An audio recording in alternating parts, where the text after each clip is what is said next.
Everyone, শুভ সকাল। আশা করি তোমরা সবাই ভালো আছো। আমিও খুব ভালো আছি। সকাল সকাল বেরিয়ে পড়েছি ওদলাবাড়ি ফ্লাইওভারের উদ্দেশ্যে। আর সেখান থেকে সেবকের পাহাড়টা দেখতে খুবই সুন্দর লাগে।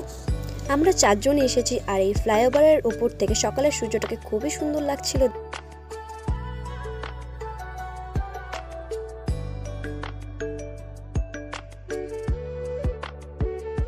আমাদের ফ্লাইওভার করা হয়ে গিয়েছে, তারপরেই চলে গেলাম চেল নদীতে। সেখানটায় গিয়ে দেখি চেল নদীর পুরোপুরি জল শুকিয়েই গিয়েছে। আর দেখি বেশ কয়েকটা কুলের গাছ হয়েছে, সেখান থেকে কয়েকটা কুল নিয়েছি। আর আমরা নদী পার হতে হতেই দেখছি একটি ট্রেন যাচ্ছে। ট্রেনটা খুবই সুন্দর লাগছিল দূর থেকে দেখতে।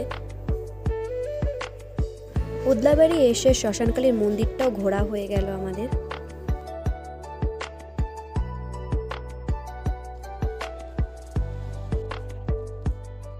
তারপরেই চলে গেলাম ঘিস নদীতে। সেখানটায় থেকে পাহাড়টাকে আরও কাছে লাগছিল দেখতে, খুবই সুন্দর লাগছিল ভিউগুলো। আর এখানকার জলটা প্রচণ্ড পরিমাণে ঠান্ডা। আর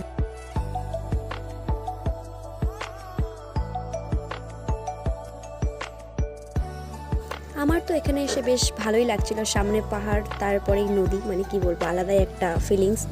তো জলটা প্রচণ্ড পরিমাণে ঠান্ডা আর অল্প জল ছিল, বাট স্রোত ছিল প্রচুর। তাহলে আজকের ব্লগটি এত পর্যন্তই থাক। নেক্সট ব্লগ খুব তাড়াতাড়ি আসবে।